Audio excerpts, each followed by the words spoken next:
Hi, I'm Lydia Rackham, and you probably know me from my writing, but this is a series on prayers, specific prayers in the Bible, and just what I have studied and learned from them as I have gone through this study myself, starting at the beginning and working my way through to the end.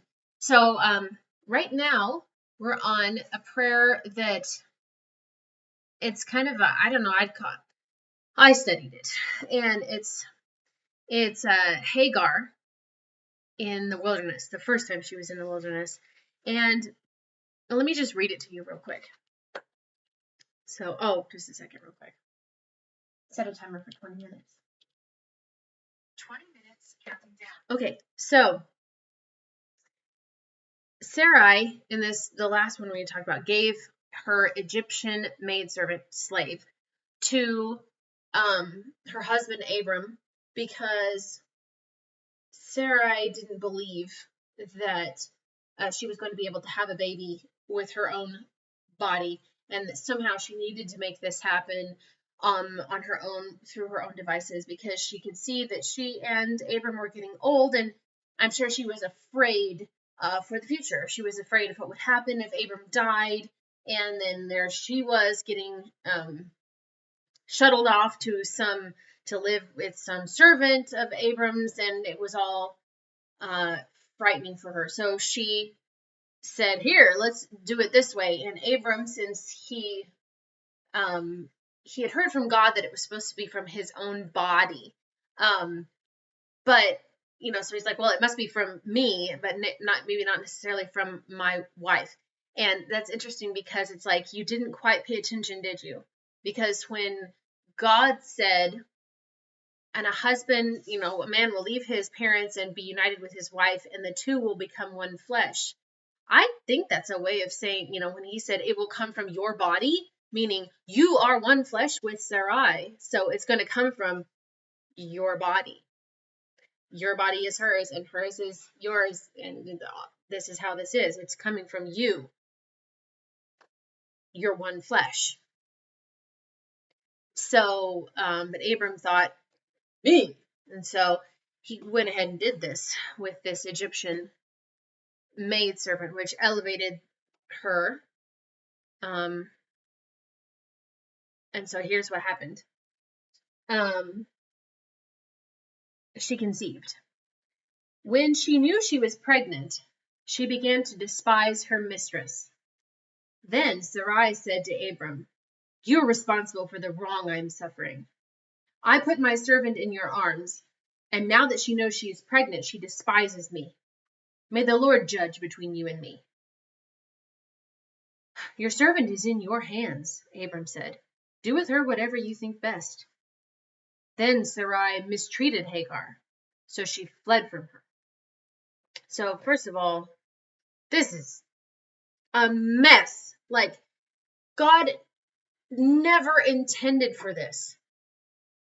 This is, they just stepped right in big bantha poodoo, as they say in Star Wars. What a mess. Like, Sarai and Abram have been married forever, probably since they were just so young, and married forever and the only ones for each other this whole time. And then all of a sudden you bring in this young thing, this young Egyptian, and say, "Here, sleep with my husband." Most people have nightmares about that happening, and then you do it on purpose.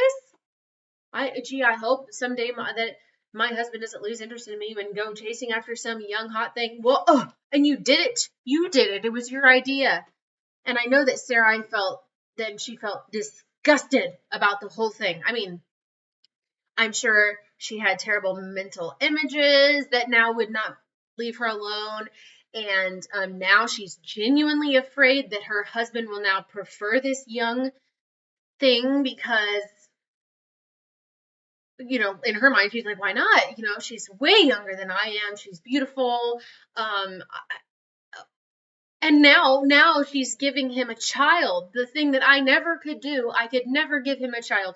So she, of course, is better than me. She's younger. She's beautiful. And she has a baby now. and I hate her.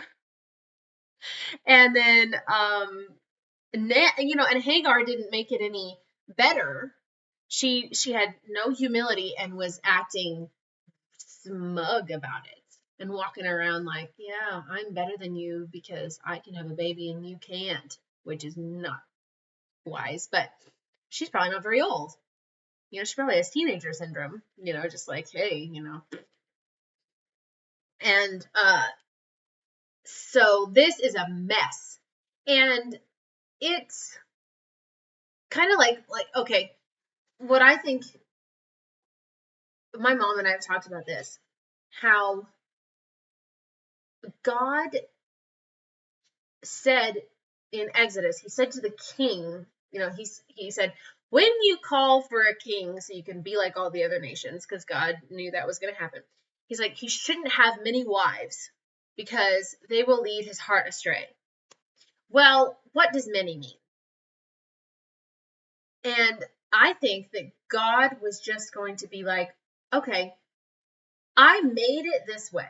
Adam and Eve in the garden, perfect. Did I add another woman? No. Did I add another man? No. We just had these two. And I said, perfect. Good. And every single time in the Bible that there is more than one wife, you got trouble. You got trouble, my friend. You got trouble right here in River City. Because this happens. Women are not supposed to share men because they can't share. We were not programmed to be half loved by a man. We were meant to be loved by one man to one woman. That was the intention. And so when that attention is split, it becomes poison and it creates an insane mess that happened with every single guy in the Bible that has more than one wife or concubine. Trouble. And a lot of times there's trouble even when you just have one wife. Like there's like Job, his wife has had her all of her children killed in one day. So of course she went insane. What woman on earth would not go crazy over that? And of course, so she screams at the only person she can scream at, which is her husband. I totally let her off the hook because I can't imagine all of your children dying in one day. I have nothing but sympathy for that woman. So, yeah, this is something that's why God, he's like, look, I'm not going to correct you. I'm going to let you figure this out on your own. Nothing good comes from having all these wives, even more than one. Nothing good. So, hey, stupid. I mean, it's almost like there's no commandment, thou shalt not stick thy hand in the fire. Thou shalt not take a hammer and hammer thine own foot. Like, use your brain. If this is what happens, don't do it. This is a basic thing. I think God is just like, look, I shouldn't need to explain. This is just a bad idea. It's just a bad idea. And I'm going to show you because it's just going to not work out. So it brought out the absolute worst in Sarai. First she was insecure and afraid of thinking about her future. And now she was like, now I'm losing my husband. Now I'm losing everything. I've lost my status even. I've lost everything because of this that I did. And she blames Abram. This is your fault. No. And then Abram's like, okay, I'm not even going to get into this. You do whatever you want, which is not fair either. Like he totally just copped out. Like, well, she's your servant. Do what you want. And so who knows what Sarai was doing to her. She might have hit her around, probably, I don't know, deprived her of food, just real nasty, mean to her. So, she's going to leave. She ran away. And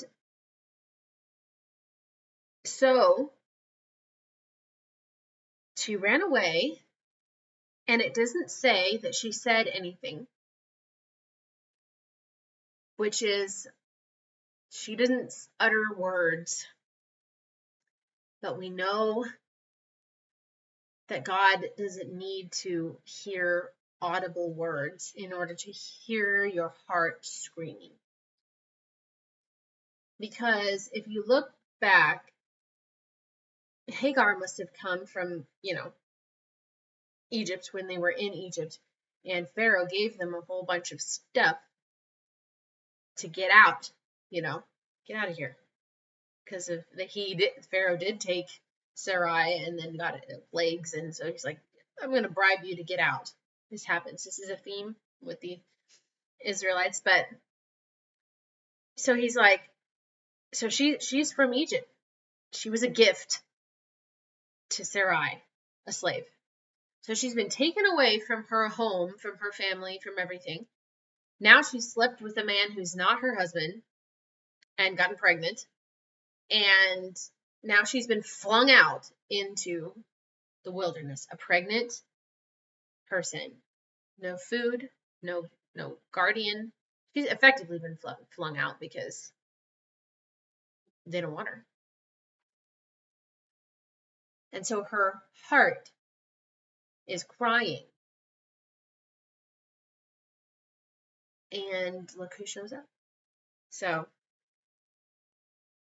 the angel of the Lord found Hagar near a spring in the desert. It was the spring that is beside the road to Shur. And he said, Hagar, servant of Sarai, where have you come from? And where are you going? I am running away from my mistress Sarai, she answered. Then the angel of the Lord told her, Go back to your mistress and submit to her. The angel added, I will so increase your descendants that they will be too numerous to count. The angel of the Lord also said to her, and now it goes into this like a song. This is like, you are now with child, and you will have a son. You shall name him Ishmael, for the Lord has heard of your misery. He will be a wild donkey of a man. His hand will be against everyone, and everyone's hand against him. And he will live in hostility toward all his brothers. She gave this name to the Lord who spoke to her. You are the God who sees me, she said. For she said, I have now seen the one who sees me. That is why the well is called Bir Lahai Roi. It is still there, between Kadesh and Bered. So Hagar bore Abram a son, and Abram gave the name Ishmael to the son she had born. Abram was 86 years old when Hagar bore him Ishmael. So the angel of the Lord, if you see that, the angel of the Lord, not an angel of the Lord. If it's an angel of the Lord, it can be any angel. It can be Gabriel or just some other. The angel of the Lord is somebody else. And it even says it down here in my commentary. Traditional Christian interpretation has held that this angel was a pre-incarnate manifestation of Christ as God's messenger servant, the Word. The same person that wrestled with Jacob later. We'll get to him. But the one that came and wrestled, because he speaks like he is God. He doesn't say, the Lord said, this is, I'm talking to you, the angel of the Lord, the messenger of the Lord, the word of the Lord, the word of the Lord. So God himself heard her heart in the wilderness, a slave girl who had been treated like property, and then she thought she was moving up in the world, and now she's not. She's been thrown out. And she's pregnant.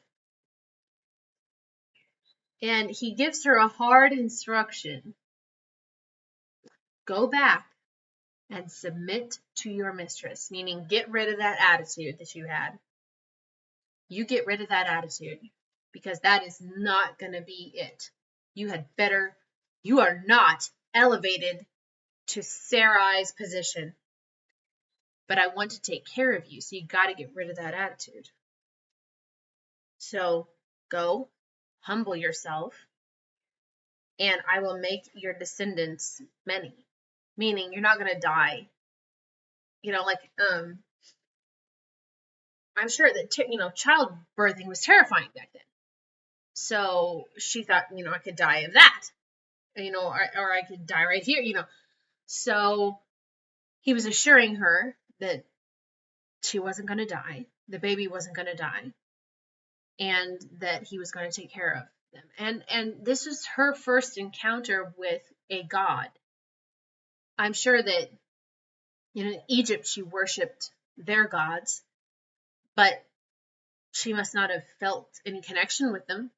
She might have prayed to them and nothing happened, obviously. And then here, she has a conversation with God who saw her. I remember I wasn't really drawn to this until I saw on The Chosen, Nicodemus and his wife tell a story of how Nicodemus's grandmother had Adonai El Roy written on a thing over her door, the God who sees me. And that is so profound. It's a new name. It's a new name for him. He sees me. Because she felt invisible, sold as a slave, sent off to, these foreign people, thrown into bed with an old man, and then just when something good she thinks starts to happen, it gets worse, and now she's out there dying, feeling absolutely unloved and forgotten, and not part of the promise after all.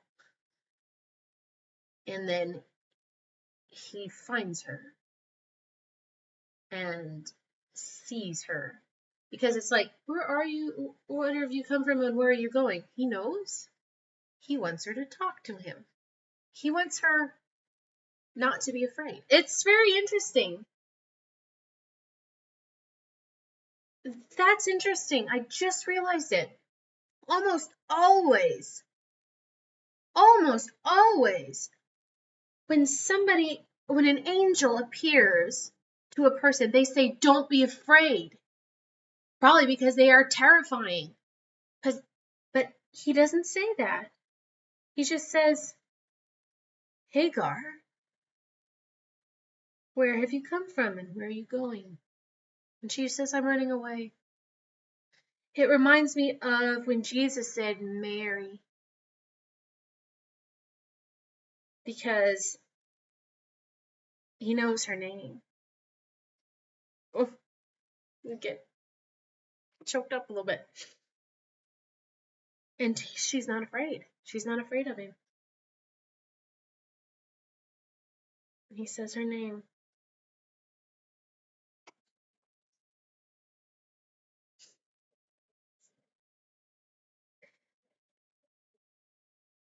So she changes her attitude. Because if God sees you, it doesn't matter, does it? The creator of the universe came and found you where you were the most lost and called you by name.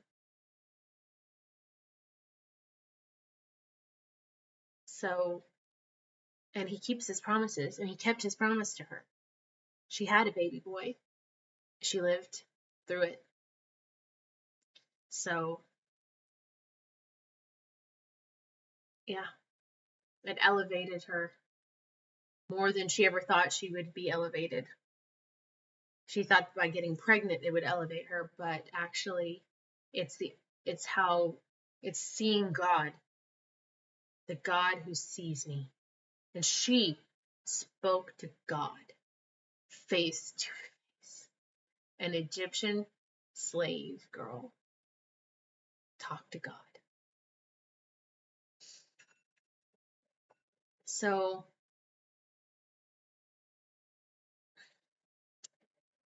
I guess what we can learn from this is you think you're insignificant.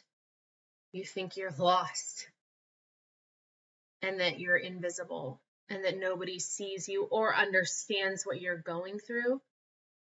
He literally is there with you.